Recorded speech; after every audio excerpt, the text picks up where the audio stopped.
Bonsoir les amis. Bien le bonsoir. Comment ça va? Pourquoi pas? Content de te retrouver, ça fait plaisir. Normalement, je devrais être à Paris, je devrais être en réunion commerciale avec mes collègues de Sérandipan. Et puis en fait, ce pangolin fait que je suis obligé de rester en Suisse pour l'instant. Voilà, donc je suis toute la journée en Skype, en Zoom, en tout ce que vous voulez. Et je me suis dit, ça fait pas assez 8 heures par jour de vidéo, donc euh, je vous retrouve. J'ai pas pu. Enfin, c'est pas que j'ai pas pu hier, j'aurais pu hier. Mais hier, c'était l'anniversaire de mon amoureuse. Et puis, et puis, bah voilà. Donc, j'étais pas là, mais je suis là aujourd'hui. Donc, voilà. Alors, d'abord, un truc totalement inédit. À partir de ce soir, à chaque fois qu'il y aura un Twitch, je terminerai par le même texte. Enfin, le même texte. Je terminerai par le même livre. C'est-à-dire que au long des Twitch, vous allez découvrir un livre qui est totalement extraordinaire et que je vous lirai par petits morceaux parce que il faut au moins quelques nuits pour digérer ce livre. Voilà. Mais avant de commencer la nuit, on va commencer par Les Rêveuses. Les Rêveuses de Catherine Grangier, aux éditions Boîte Garage. En me penchant sur son visage, je voyais l'autre côté du monde. Voilà. Donc ça, je vous en ai parlé déjà plusieurs fois. On s'est rencontré avec Vincent Guillier à Paris, puis voilà, maintenant j'ai ses livres en Suisse et puis je suis super content. C'est de la typo au plomb, à la Gutenberg, plomb par plomb.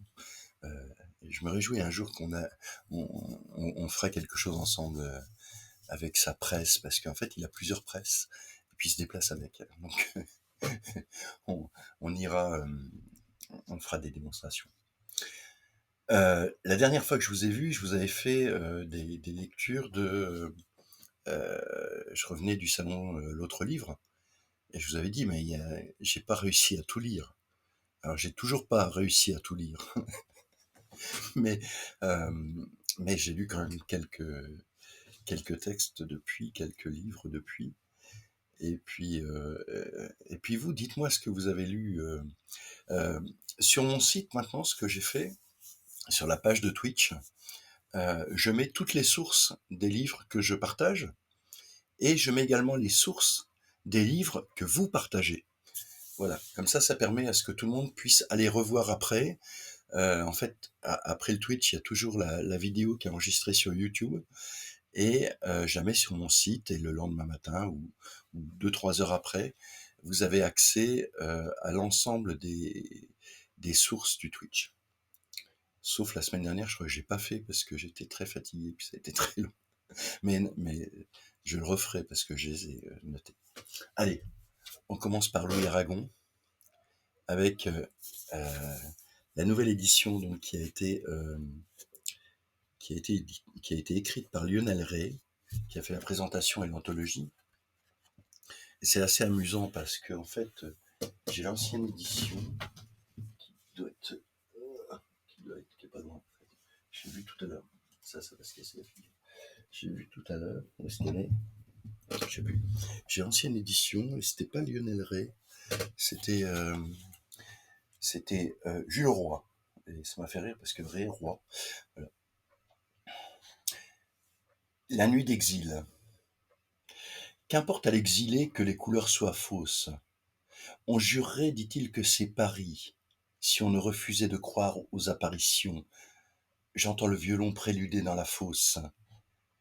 C'est l'opéra, dit-il, ce feu follet changeant. J'aurais voulu fixer dans mes yeux mal ouverts ces balcons embrasés, ces bronzes, ce toit vert, cette émeraude éteinte et ce renard d'argent. Je reconnais, dit-il, ces danseuses de pierre, celle qui les conduit brandit un tambourin, mais qui les met à leur front, ces reflets sous-marins. Le dormeur éveillé se frotte les paupières. Ah, Momo, je te réponds après Aragon, pour Zemmour.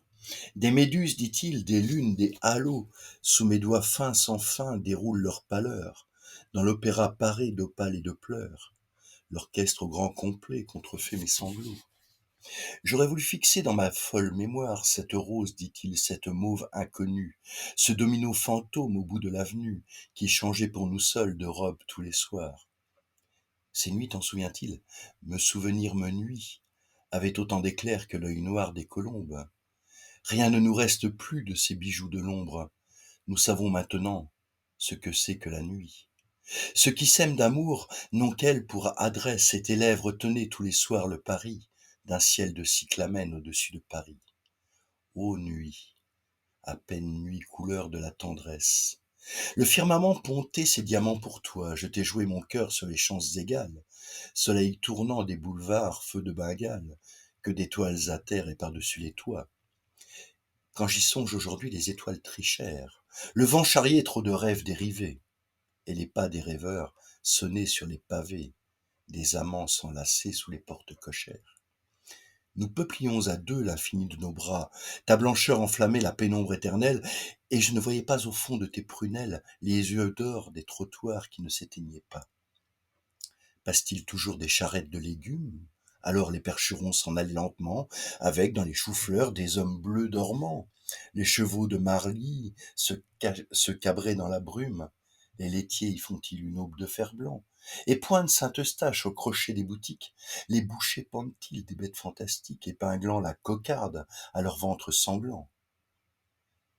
A-t-il à tout jamais décidé de se faire, quand la douceur d'aimer un soir a disparu, le phonomécanique au coin de notre rue, qui pour 10 sous français chantait un petit air? Reverrons-nous jamais le paradis lointain, les halles, l'opéra, la Concorde et le Louvre? Ces nuits, t'en souvient-il, quand la nuit nous recouvre, la nuit qui vient du cœur et n'a pas de matin? Donc ça, c'était extrait des Yeux d'Elsa, qui a été écrit en 1942 de Aragon. Alors, ce que je pense du nouveau livre de Zemmour, ce que j'en pense déjà, c'est que je l'ai pas lu. Zemmour, moi, j'ai découvert parce que euh, il y avait un éditeur qui avait une maison d'édition qui s'appelait L'Esprit des Péninsules et qui est un éditeur que j'aimais énormément. Je trouvais qu'il avait des choix incroyables. Que j'avais invité à un salon de livres que j'avais organisé en Normandie, dans la Manche, qui s'appelle toujours, qui s'appelle Éric Nolot, qui n'est plus éditeur, puisque maintenant il est plus à la télé. Et puis voilà, j'avais invité à un salon de livres. Et puis après, il s'est mis à faire de la télé avec Zemmour, entre autres. J'avoue que ça m'intéresse pas du tout. Voilà, c'est pas ma tasse de thé, Zemmour, du tout, du tout. Et j'ai pas lu son livre, mais j'ai lu aucun livre de femmes et hommes politiques qui se présentent aux élections françaises. J'avoue que ça me captive pas tellement. J'entends, on n'a pas de mal à savoir hein, ce qu'il y a dans les livres des femmes et hommes politiques. En fait, il suffit d'écouter la radio, puis ils répètent souvent ce qu'il y a dedans.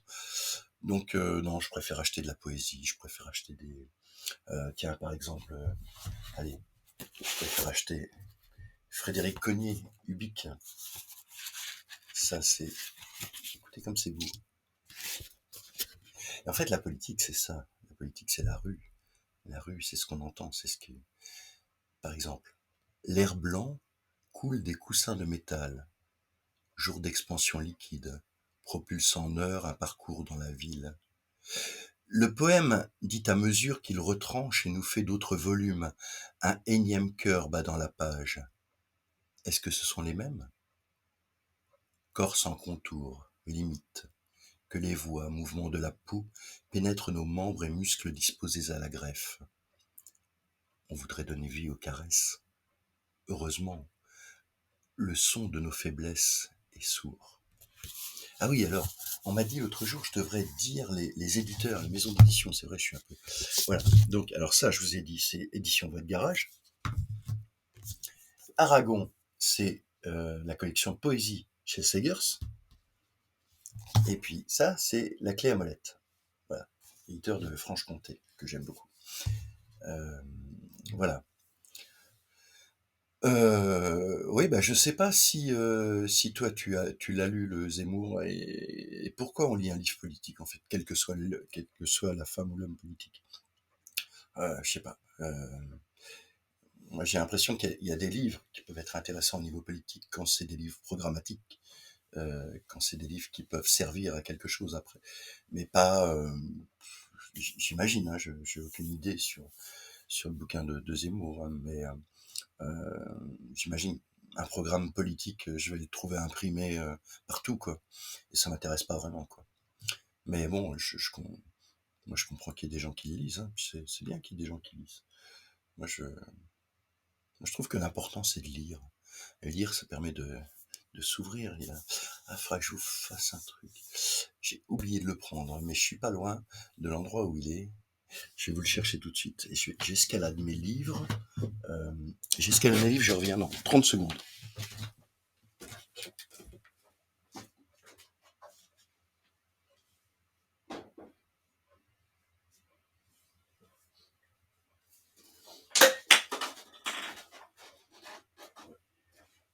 Il y a toujours des choses qui tombent hein, quand j'escalade. Ne vous inquiétez pas. Ouais, je suis en train de lire ça. Alors ça, je sais pas. Pourquoi pas. Je pense pas que tu arriveras à trouver la source. Je sais même pas si. Si, je peux donner. Si, il y a une référence. Ça s'appelle Pris dans la toile. Pris dans la toile. Et en fait, c'est recueil de textes anarchistes contre l'informatisation du monde, 1987-2021. Et je trouve que c'est hyper intéressant parce que c'est un petit peu toutes les questions qui se posent sur la digitalisation. Et puis il y a aussi les questions qui se posent, puisque là ça a été écrit jusqu'en 2021, sur la manière dont aujourd'hui cette pandémie fait que les libertés sont en train de se restreindre et que tout ce qui se passe au niveau du net, il y a vraiment des choses très importantes qui sont en train de se passer. Et voilà, il y a des choses vraiment très intéressantes, aussi bien sur le smartphone, la 5G, euh, la, la, la, la toile, enfin bref.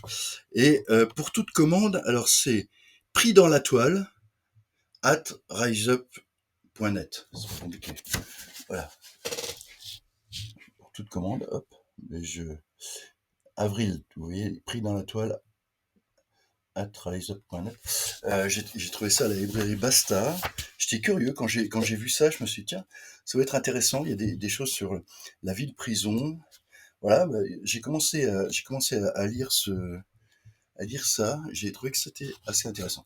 Voilà, ça m'intéresse parce que c'est des questions de société, c'est des questions voilà de débat. Je suis pas d'accord avec tout évidemment, et puis voilà, puis c'est pas programmatique. Enfin, c'est peut-être programmatique, mais bon, c'est pas. Ça permet d'avoir des axes de réflexion. Euh, je vous ai parlé aussi de ce bouquin-là qui venait de paraître aux éditions d'en bas. Je vais juste vous lire un petit extrait, enfin le quatrième de couverture, parce que ce livre, j'en suis très fier. On a travaillé un peu tous aux éditions d'en bas sur ce livre, et c'est vraiment. J'ai pas réussi à trouver une source. Non, je pense qu'il faut juste mettre l'adresse mail, quoi, pris dans la toile @riseup.net, mais je la mettrai plus tard, c'est pas grave. Le fragment Le joueur d'échecs est publié ici pour la première fois en français. Donc c'est Dürrenmatt quand même. Quasiment tout est traduit en français, mais ce texte-là n'était pas traduit. L'édition allemande de ce livre illustré provient de La Succession de Friedrich Dürrenmatt. Il raconte une macabre partie d'échecs jouée par un juge et un procureur avec des personnages vivants. Alors, pour celles et ceux qui jouent aux échecs, écoutez bien. La règle du jeu est la suivante. Pour chaque pièce perdue, une personne préalablement choisie doit être tuée. La dame doit être la personne la plus proche du joueur. Celui qui est échec et mat doit se suicider. Et ce qui est hyper intéressant, c'est que avant de se suicider, le juge, il doit trouver quelqu'un pour le remplacer. Donc il va chercher un autre juge. Et ce juge, qu'est-ce qu'il va dire par rapport aux meurtres qui ont été commis? Voilà. Et Alors, il est splendide. Il a été, on l'a fait exactement comme la version allemande. Euh, C'est-à-dire que, voilà, les illustrations, c'est de la carte à gratter. C'est Hannes Binder qui fait ça. Et je vais faire voir la partie d'échecs. C'est vraiment splendide. Moi, je suis très fan, très content qu'on ait fait ce livre. Euh, hop, hop.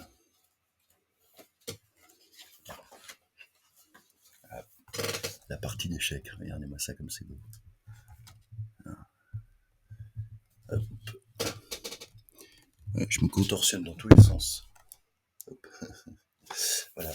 Et, euh, et voilà. Et à la fin, il y a un petit texte assez sympa qui s'intitule, je vais lire, La marche du monde comme une partie d'échecs universelle, extrait d'une conférence sur Albert Einstein.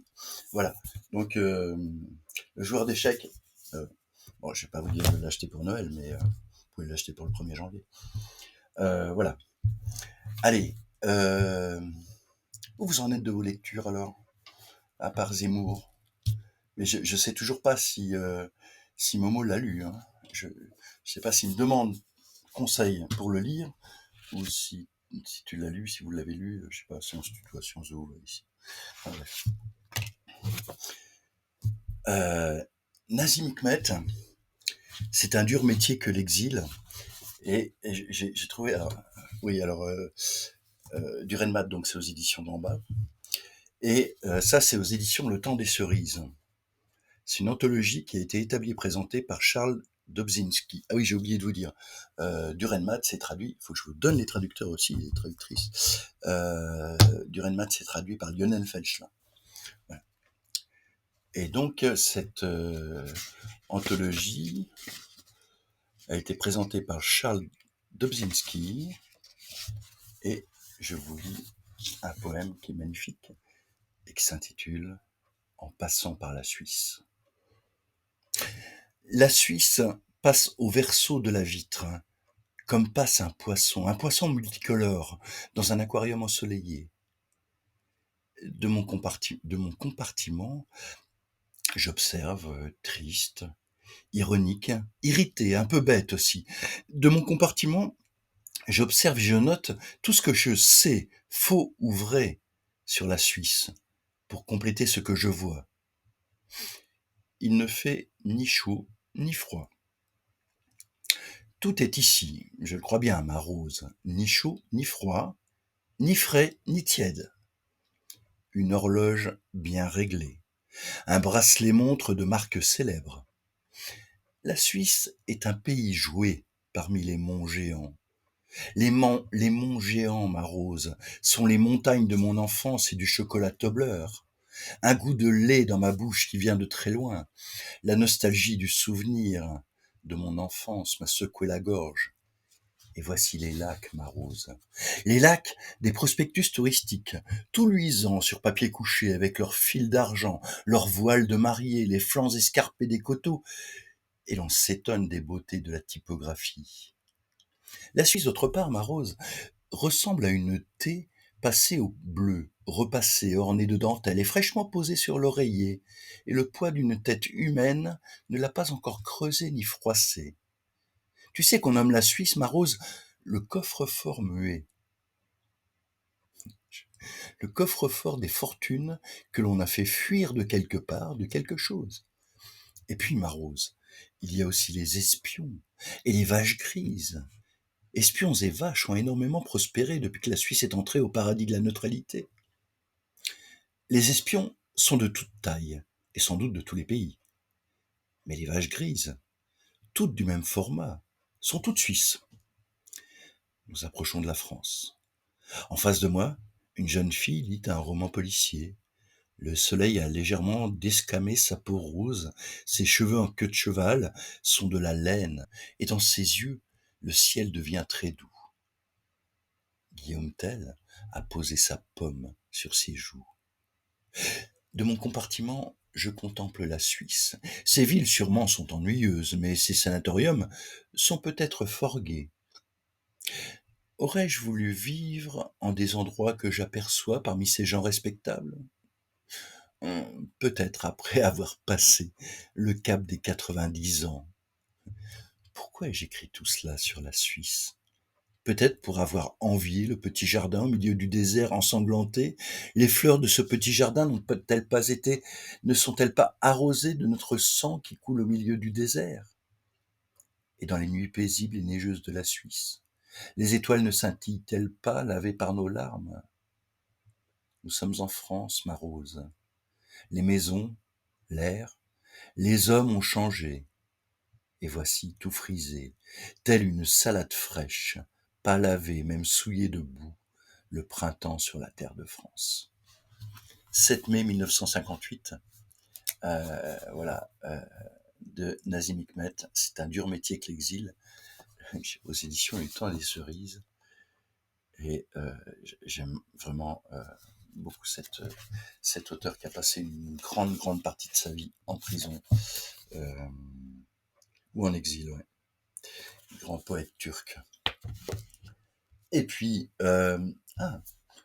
alors, aujourd'hui, en réunion commerciale, il y avait des éditeurs, et puis il y avait entre autres euh, Emmanuel Carroux, des éditions L'Hurlure. Voilà, ça c'est Elle comme l'Hurlure. Et il nous a présenté les nouveautés qu'on allait présenter aux libraires au printemps. Et puis ça, c'est un ouvrage qui est un peu plus ancien, qui est...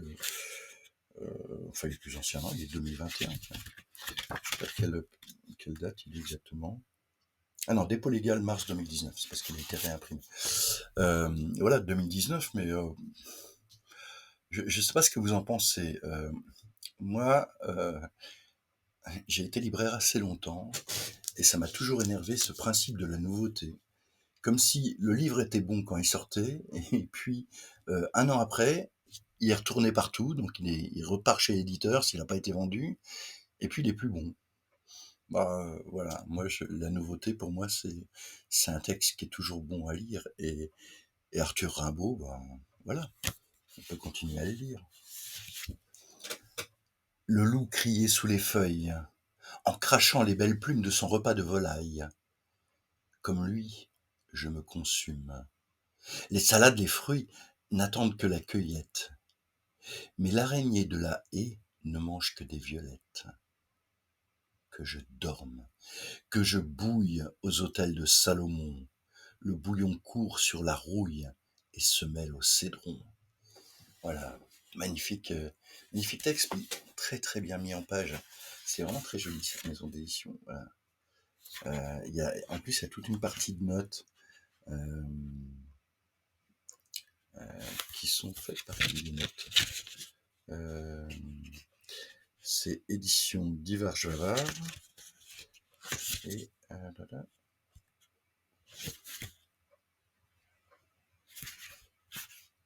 c'est Ivar Javard qui dit dans les notes: je fais cette édition pour les amis, cette présentation mise en ordre, disons de poèmes qui me fascinent depuis plus de 50 ans, que j'ai relus toujours, dont l'importance dans l'histoire de la poésie me paraît extrême, et que j'ai toujours trouvé mal publié.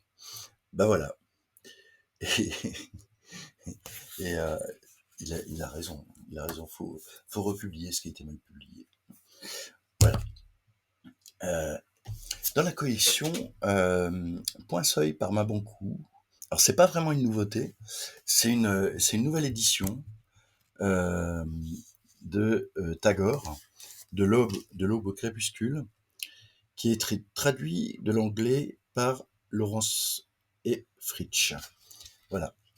Et voilà. Donc, comme cette collection, c'est une collection que je suis, puis je vous parle à chaque fois qu'il y a une nouveauté, parce que j'aime bien cette collection. Mais j'aimerais bien qu'il y ait des nouveautés au lieu de réédition, parce que je trouve qu'en poésie, Maboncourt a fait vraiment des beaux trucs au tout début. Puis là, il y a deux trucs, c'est des rééditions qui sont pas inutiles, mais voilà, j'attends avec impatience. Et comme je regarde pas le programme de ce qui va paraître, je serais surpris. Comme on dit ici en Suisse, on dit on est surpris en bien. c'est très joli. Je serais certainement surpris en bien lorsque la librairie qui me les garde me dira: «Tiens, il y a un nouveau livre d'arrivé». Et comme je sais pas le titre quand je vais à la librairie, j'arrive à la librairie, puis là je découvre le bouquin. Donc, Tagore, de l'aube au crépuscule, dans la collection Point Poésie. Le moindre grain de maïs. Je suis allé mendiant de porte en porte dans la rue du village, quand ton chariot d'or est apparu au loin comme un rêve splendide, et je m'émerveillais de ce roi des rois. Mes espoirs ont grandi et j'ai pensé que c'en était fini des mauvais jours. Je m'attendais déjà à des aumônes spontanées et des richesses éparpillées dans la poussière du chemin. Le chariot s'arrêta devant moi. Ton regard se posa sur moi et tu descendis, le sourire aux lèvres. Je me suis dit alors que la chance de ma vie était enfin arrivée, puis tu as soudain tendu la main droite et m'as dit: qu'as-tu à me donner? Quelle facétie royale tu as faite là! Mendier auprès d'un mendiant! J'étais confus et indécis, avant de me décider à sortir lentement de ma besace un tout petit grain de maïs que je te donnais. Quelle ne fut pas ma surprise lorsqu'à la fin du jour, je vidai mon sac et y trouvai parmi ces maigres trésors un tout petit grain d'or. Je pleurai alors des larmes amères, confus de ne pas avoir eu le cœur de te donner tout mon bien. Voilà, très beau texte de Tagore. Euh, Vous savez qu'on fait le piquet-lu. Alors, piquet-lu, je vous rappelle, je prends un bouquin derrière, je lis un extrait et je vous envoie le livre. Alors, ne soyez pas pressés, parce que le dernier piquet-lu qui est lu il y a à peu près un mois, je crois que j'ai envoyé le livre lundi. Il est parti, enfin. J'étais un peu débordé ces temps-ci, mais de toute manière, voilà, ça part, ça arrive. Faut pas s'inquiéter. Ne vous inquiétez pas surtout du temps. Alors, si là, je vais prendre un livre au hasard, je vais en lire un extrait. Si vous trouvez le nom de l'auteur ou le titre du livre, alors vous pouvez faire plein de propositions, hein, vous pouvez y aller. La première personne qui trouve, je lui envoie un livre et la personne voit avec pourquoi pas, quel genre de livre vous avez envie, et puis votre adresse que je vous l'envoie. Et on est parti dans l'exploration en faisant attention de rien renverser. C'est toujours très critique cette période, ce moment, parce que c'est... Et je ne sais pas en fait ce que je prends. Allez, on y va. Ni fleur ni brume.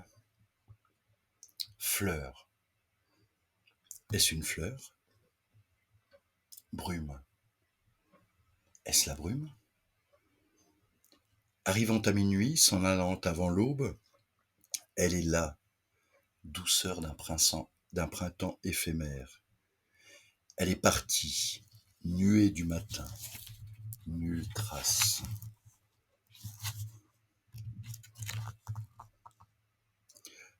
Au bord du fleuve, miracle des fleurs sans fin.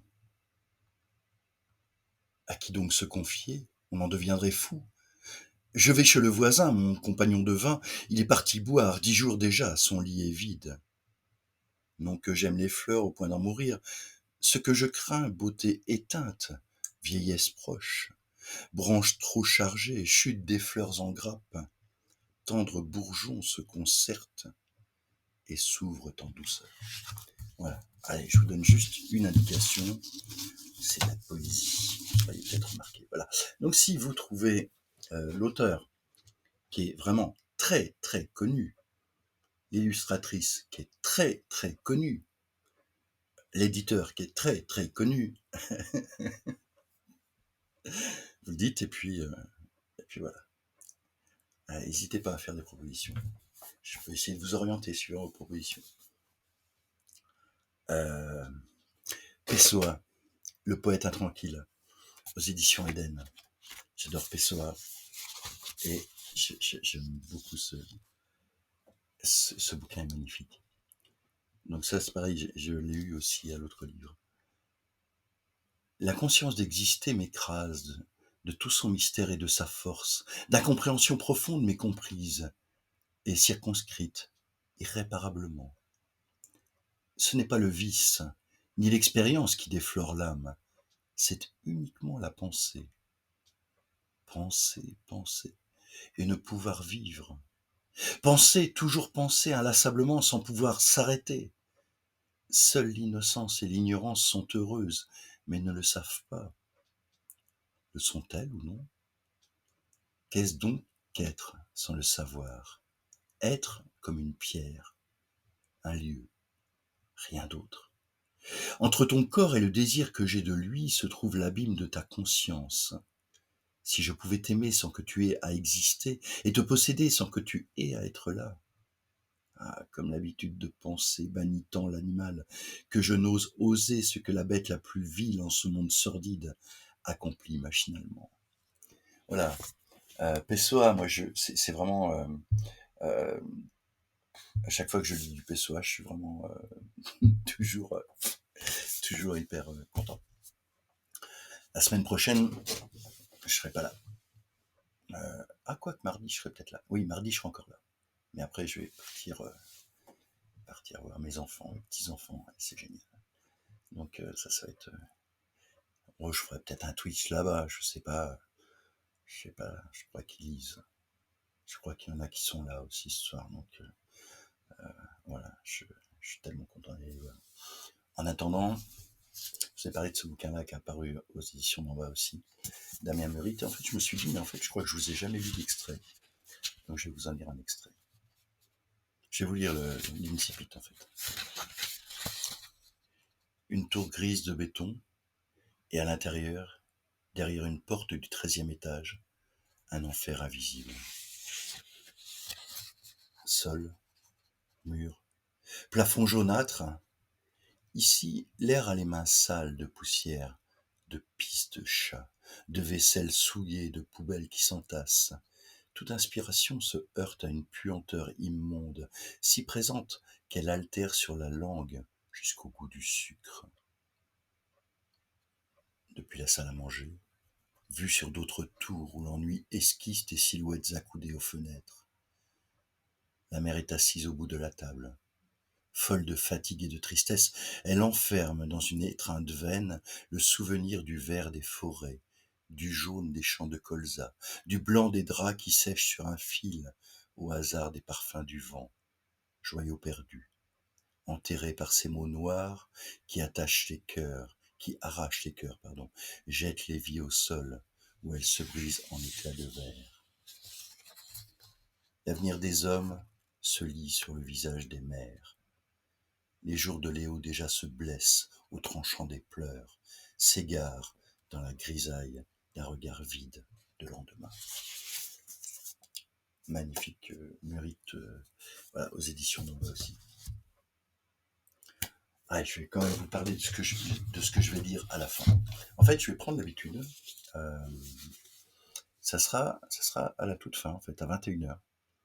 Juste avant 21h, je terminerai par Yves Veland, La statue de Condillac retouchée. C'est un livre, je sais pas quoi en dire en fait. Je vais aller dedans parce que, en fait, je pense que pour bien comprendre ce livre, il faut d'abord que j'ai fini de lire Les Démons. Voilà, donc j'ai acheté Les Démons de Dostoïevski. Voilà. Ça me fait mille et quelques pages à lire. Parce que je pense qu'il faut vraiment aller fouiller dedans. Mais c'est un texte sur Condillac, donc sur les sens. Donc je pense que je vais relire un peu de Rousseau entre deux. C'est un texte totalement fabuleux. Et voilà. Et j'ai vraiment... Je me suis dit, c'est rare, hein, mais ça a été un choc littéraire. Et je me suis dit, ce livre-là, il mérite d'être lu entièrement à voix haute. Je ne vous dis pas où j'en suis. J'en suis actuellement à la page 117. Ça fait 3 semaines que je suis dessus quand même. J'ai lu autre chose, mais voilà. Et il fait 250 pages. Donc à voix haute, on va y aller tranquillement, 1 page, 2 pages, 3 pages, une demi-page, suivant les suivant les fois parce que, vous verrez comme il y a une exigence dans l'écriture, mais voilà, ça je me réjouis et puis comme ça, si vous voulez, reprendre le truc, vous irez sur la vidéo, à 21h, vous allez dessus, puis comme ça vous aurez la suite toutes les semaines, de la statue de Condillac. En attendant, j'ai trouvé ce petit Alexandre Bloch. Je sais pas si vous connaissez ce poète que j'aime énormément et toujours dans la collection Segers. Et ça, c'est Sophie Lafitte qui a présenté comment, cet ouvrage en fait, hein, qui a choisi les notes, etc. Et qu'est-ce que je pourrais vous dire? Là, tellement de choses là-dedans. Qu'est-ce que je pourrais... Ouais, c'est difficile. Bloch est un pur lyrique. Il avoue que tous ses vers écrits depuis 1897 peuvent être considérés comme un journal intime. Sa vie s'est-elle reflétée dans son œuvre ou au contraire son œuvre a-t-elle influencé sa vie? Les deux lignes se confondent si étroitement qu'il est malaisé de le dire. Voilà. Et là, je vais vous lire Sur les champs de Koulikovo. Le fleuve morne étale et roule sa paresse.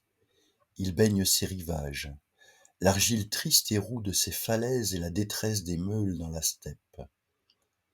Ô ma Russie, ma femme, dans la douleur qui sèche m'apparaît notre long chemin. Jadis, la volonté tartare d'une flèche nous l'a tracé en perçant notre sein. Notre chemin va dans le désespoir des plaines. Russie, dans ton désespoir, mais de l'obscurité nocturne où va la haine, je ne crains plus le noir. Qu'il fasse nuit. Nous arrivons, scintille la steppe de nos feux de camp. Dans la fumée, notre bannière brille face aux épées du Khan. C'est l'éternel combat. La paix dans la poussière et le sang n'est qu'un rêve falot. La cavale sauvage écrasant la bruyère passe au galop. Course sans fin, verste et précipice. Arrête-toi, attends. Et passe des nuées épouvantées et glisse sur l'horizon sanglant. L'horizon est sanglant et la douleur ravage. Mon cœur pleure, pleure à sanglots. Il n'y a pas de paix.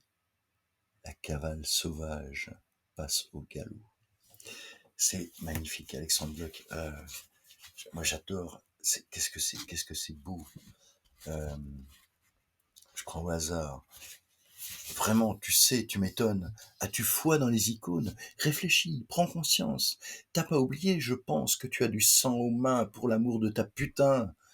Révolutionnaire marché au pas, l'ennemi guette, il ne dort pas. En avant et en avant, sans peur, peuple des travailleurs. Voilà. Allez, hop. C'est bientôt les élections, on a vu tout à l'heure.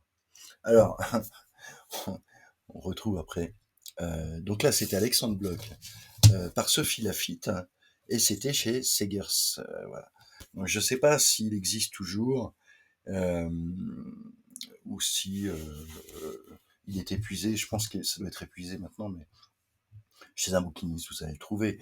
Parce que aujourd'hui, tu marchais solitaire. Je n'ai pas vu tes miracles. Hein.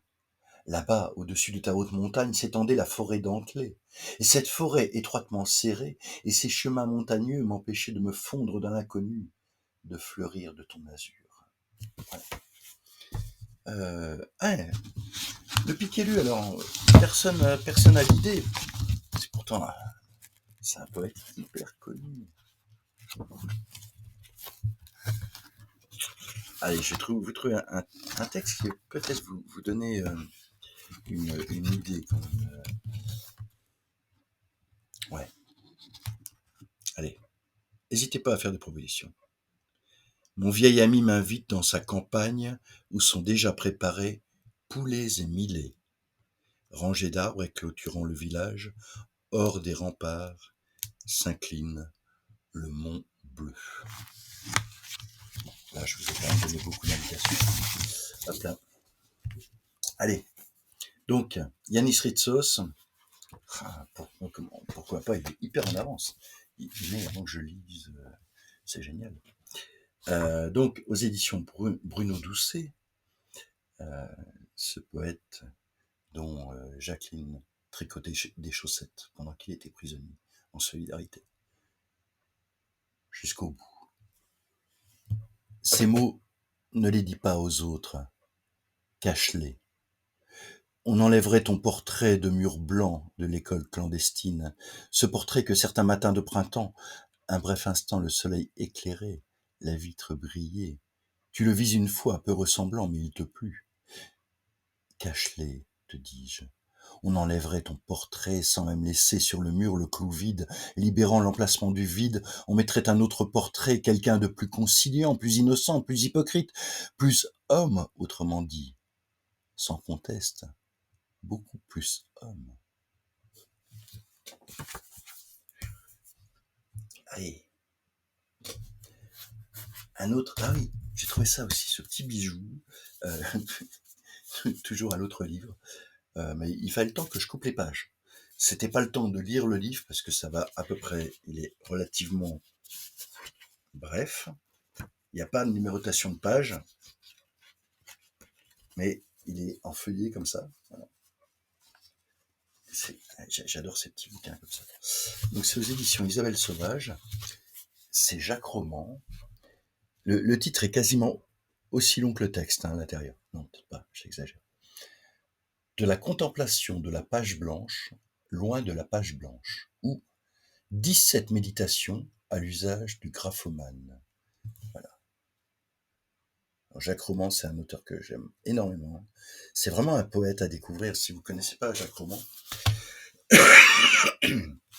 lisez, il y a plein de textes de lui qui ont été écrits, des poésies, des essais, des romans. Enfin, c'est vraiment magnifique.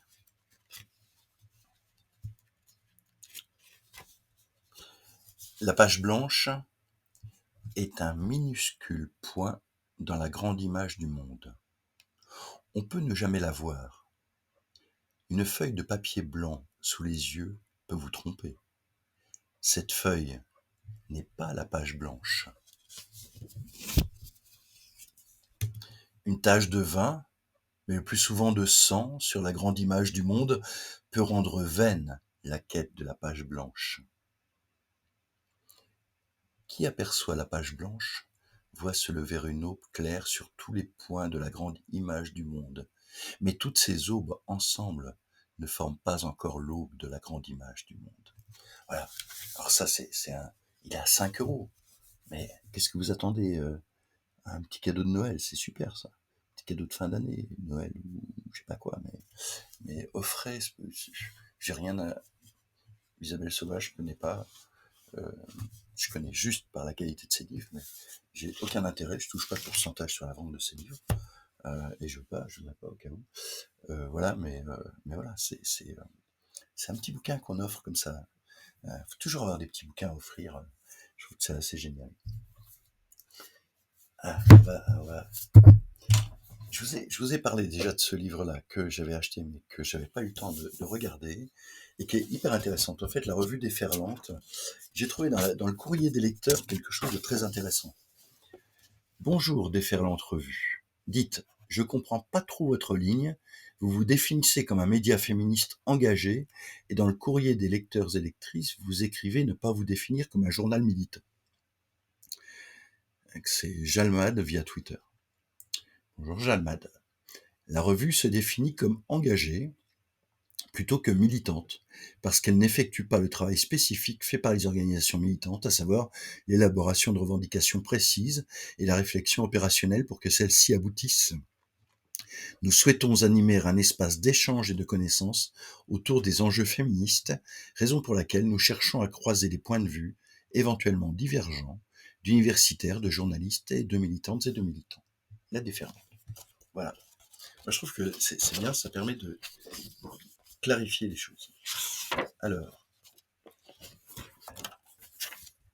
Ah oui, qu'est-ce que j'avais vu ce texte, cette poésie qui est très très belle, par Nadège Bosson-Diagne. Mon corps est une révolution, ma sœur. Mon corps est une révolution. L'intime devient politique contre les violences systémiques. L'inaction n'est plus une option. Mon corps est une révolution, ma sœur. Mon corps est une révolution. Transcender le désespoir, la douleur en étendard, corps de femme noire, invisibilisé, nié. Je chie sur l'injonction sociétale, l'assignation létale, de ne surtout pas la ramener, de ne surtout pas moufler. Nos corps sont des révolutions, ma sœur. Nos corps sont des révolutions. Les drames dans les entrailles, nos récits sont des cris révolutionnaires, tous sauf mortifères, violés aujourd'hui comme avant-hier. Nos corps sont des révolutions, ma sœur. Nos corps sont des révolutions. Debout devant vous, je reviens de l'enfer, mon corps a déjà vécu trop de guerres. Pendant longtemps des nuits, pendant longtemps des insomnies, je l'ai éprouvé, maltraité, humilié, dissocié, rejeté. Ce corps, mon corps que je croyais mort, battement, percussion de mon cœur, hurlé provocateur. Grand-mère violée, mère violée, moi violé, et le putain d'inceste qui plane, qui flotte, qui tue, qui pue. Mon corps est une révolution, ma sœur. Mon corps est une révolution. Pas une fucking exception, victime collatérale des passions. Drame familial banalement universel. Je parle pour elle. Je crie pour elle. Je chante pour elle. Je pleure pour elle. Ce qui ne se raconte pas n'existe pas. C'est pourtant bien organisé comme ça. Société hétéro-patriarcale blanche, pensée par les hommes, pour les hommes. Société hétéro-patriarcale raciste, femmes racisées doublement niées, femmes utilisées, femmes violées, femmes tuées. Mon corps est une révolution, ma sœur. Mon corps est une révolution. Survivante depuis 3 générations, la résilience est mon bastion. Voix de celles qui ne peuvent pas, voix de celles qui ne peuvent plus, voix de celles qui se sont tues. No way, vos miettes de considération. Je veux la vraie révolution. Ensemble, je veux la vraie révolution. Convergence des luttes. Nous ne sommes pas vos putes. Nos luttes ensemble, plus fortes ensemble. Mon corps est une révolution, ma sœur. Mon corps est une révolution. Mon corps, mon choix, mon cul, mes droits. J'ai vécu des guerres dans mon corps. Viens faire la révolution, ma sœur. Je t'attends déjà, depuis tout à l'heure. Nos corps sont des révolutions, ma sœur. Nos corps sont des révolutions. Voilà. Nadège Bosson-Diagne, donc dans le numéro 3 de la Déferlante, la revue des révolutions féministes. Et dedans, il y a vraiment des textes de fond intéressants sur l'euthanasie, sur une grève historique. Enfin voilà, il y a il y a aussi possibilité de s'abonner. Voilà, abonnez-vous. Il y a de la BD. C'est vraiment très chouette. Voilà. Il y a pas mal de BD à l'intérieur. Ça commence d'ailleurs par une BD que j'ai adorée qui s'appelle les folles aventures de Marie-Évangeline. En fait, je vous lis les premières bulles. Non, c'est non. Et pourquoi? Enfin, n'as-tu pas suivi l'affaire du père Anatrella? Oh, et il y a une faute sur ton tricot. Un prêtre psychologue respecté de tous, encensé jusqu'au Vatican. Et voilà que dans le secret de son cabinet maléfique, et je vous dirai pas ce qui se passe dans le cabinet maléfique. Mais voilà. Alors, dans 10 minutes, vous avez la surprise de découvrir la statue de Condillac. Mais avant, je vais vous parler de demain. Âgé de 100 000 ans, j'aurais encore la force de t'attendre, ô demain pressenti par l'espoir. Le temps, vieillard souffrant de multiples entorses, peut gémir. Le matin est neuf est le soir. Mais depuis trop de mois, nous vivons à la veille, nous veillons, nous gardons la lumière et le feu, nous parlons à voix basse et nous tendons l'oreille, à main bruit vite éteint et perdu comme au jeu. Hors du fond de la nuit, nous témoignons encore de la splendeur du jour et de tous ses présents. Si nous ne dormons pas, c'est pour guetter l'aurore, qui prouvera qu'enfin, nous vivons au présent. Ça s'appelle Demain, ça a été écrit en 1942 et ça a été écrit par Robert Desnos, donc dans la poésie, dans la collection Poésie Sayers. Et c'est pas n'importe qui quand même qui a établi cette édition, c'est Pierre Berger. Voilà. Donc je vous lis une deuxième donc de Robert Desnos. C'est génial, j'ai une librairie à Lausanne qui a les Segers comme ça d'occasion, entre 2 et 5 euros en gros. Faut pas que j'aille par là-bas, quoi, parce que là c'est. Enfin non, entre 2 et 5 francs, mais bon, c'est quasiment pareil, hein, l'euro et le franc. Au bout du monde, sa gueule dans la rue noire au bout de laquelle l'eau du fleuve frémit contre les berges, ce mégot jeté d'une fenêtre fait une étoile. Sa gueule encore dans la rue noire. Ah, vos gueules! Nuit pesante, nuit irrespirable, un cri s'approche de nous, presque à nous toucher, mais il expire juste au moment de nous atteindre. Quelque part dans le monde, au pied d'un talus, un déserteur parlemente, avec des sentinelles qui ne comprennent pas son langage. Fortune. Voilà. Pierre Berger. Voilà. Allez. Bon, alors vous n'avez pas trouvé le Piquelu, mais c'est pas croyable ça. Allez. C'était Poésie chinoise de François Cheng avec des calligraphies de Fabienne Verdier. C'est vraiment, je ne sais pas si vous connaissez cette collection, je ne sais pas si elle existe encore chez Albin Michel, mais c'est une collection, c'est magnifique. Ça, c'est ce que je vous ai lu tout à l'heure sur le Mont Bleu. Moi, j'aime vraiment beaucoup. La collection, c'est les carnets du calligraphe. Voilà. Donc voilà.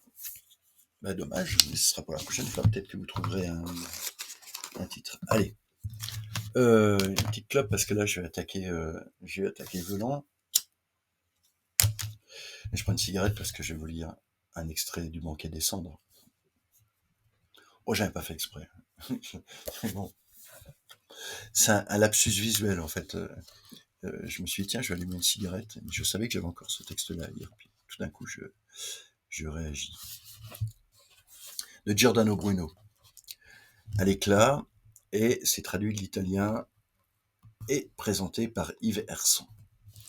Et c'est aux éditions L'Éclat, en poche. Je sais pas si vous avez déjà lu Giordano Bruno, mais c'est vraiment fantastique. Hein. C'est vraiment... là, il y a de quoi lire des trucs incroyables. C'est vraiment... je sais pas en quel est... 1584, d'accord, ça a été écrit. Aujourd'hui, chez L'Urlure, on a parlé d'un livre qui allait paraître, pareil, un texte du Moyen-Âge magnifiquement traduit, mais je vous en parlerai après. Enfin, après, une fois que le livre sera là, ou j'aurai le texte, enfin, quand il sera là, ouais. Épître liminaire, adressé au très illustre et excellent seigneur de Mauvissière, chevalier de l'ordre du roi et conseiller en son conseil privé, capitaine de 50 hommes d'armes, gouverneur général de Saint-Dizier et ambassadeur de France en Angleterre. Point de nectar, monseigneur, dans le banquet que je vous offre ici. Il n'a pas la majesté du banquet de Jupiter tonnant, ni les effets désastreux pour l'humanité du repas de nos premiers parents, ni l'aspect mystérieux du banquet d'Assuérus, ni l'opulence du banquet de Lucullus, ni l'intention sacrilège du banquet de Lycaon, ni le tragique du banquet de Thyeste, ni la cruauté du supplice de Tantale, ni la philosophie du banquet de Platon, ni la misère du repas de Diogène. Ce n'est pas une bagatelle, comme le banquet des sangsues, ni une facétie à la Bernie, comme le banquet de l'archiprêtre de Proliano, ni une comédie, comme le banquet de Bonifacio dans le Candelliao. Non, c'est un banquet à la fois grandiose et humble, magistral et estudiantin, sacrilège et religieux, allègre et colérique, âpre et enjoué, maigrement florentin et grassement bolonais, cynique et alors je connaissais pas ce mot-là, sardanapalesque, c'est beau, sardanapalesque, badin et sérieux, grave et burlesque, tragique et comique, au point qu'il vous donnera plus d'une occasion, je crois, de vous sentir héroïque et désemparé, maître et disciple, croyant et mécréant, gai et triste, saturnin et jovial, léger et pesant, canin et gaillard, narquois comme un singe et grave comme un consul, sophiste avec Aristote, philosophe avec Pythagore, prêt à rire avec Démocrite et à pleurer avec Héraclite. Voilà. Alors si vous voulez vous amuser à lire Giordano Bruno, très belle traduction de, je reprends, Yves Hersan, Le banquet des cendres, Les clapoches. Et c'est pareil, je sais pas, moi j'ai payé 8, non, il est à 8,80 €. Voilà. Allez,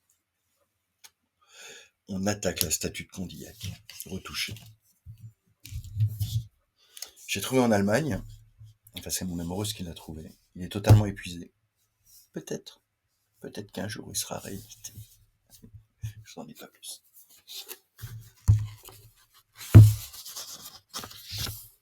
Donc Yves Voland, je vous avais dit qu'il y avait un ouvrage qui s'appelait Contre-pouvoir. Mais là, on va un petit peu plus loin. Enfin, un petit peu plus loin, je sais pas. Il a paru en fait avant Contre-pouvoir. Puisque du même auteur, aux mêmes éditions, est apparu Jeu, J-E, qui a eu le prix Fénéon et le prix de mai. Édition du Seuil, 1960. Alors, je vais parler, vu que c'est un éditeur suisse, je vais lire en Suisse. Édition du Seuil, 1973. Pour Louisa, traiter des sensations. Avant, écoutez, je finirai par ça. Donc, je vous remercie beaucoup pour ce Twitch. Et puis, on se revoit mardi, normalement. Et je terminerai encore mardi par la statue de Condillac retouchée. Je vous remercie beaucoup. Et on y va, on est parti. Traiter des sensations. J'avertis qu'il est très important de se mettre exactement à la place de la statue. Il faut commencer d'exister avec elle, n'avoir qu'un seul sens quand elle n'en a qu'un, n'acquérir que les idées qu'elle acquiert, ne contracter que les habitudes qu'elle contracte. En un mot, il ne faut être que ce qu'elle est. Elle jugera des choses comme nous quand elle aura tous nos sens, et nous jugerons comme elle quand nous nous supposerons privés de tout ce qui lui manque. Je ne comprends pas encore ce que c'est que la statue que je me propose d'observer. Et cet avertissement paraîtra sans doute déplacé, mais ce sera une raison pour le remarquer et s'en souvenir. Un tel parti ne laisse pas d'avoir une conséquence qu'il faut honnêtement signaler au lecteur. La statue n'ayant que des sens très grossiers, les conceptions qu'elle se fait du monde qui l'entoure sont très inexactes et constamment sujettes au changement.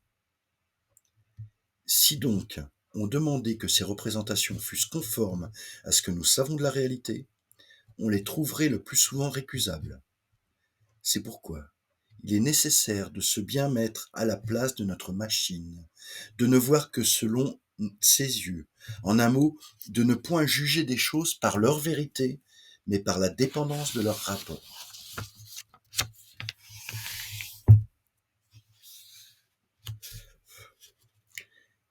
Cette grande figure de la statue est-elle jamais apparue et que je l'ai oubliée ?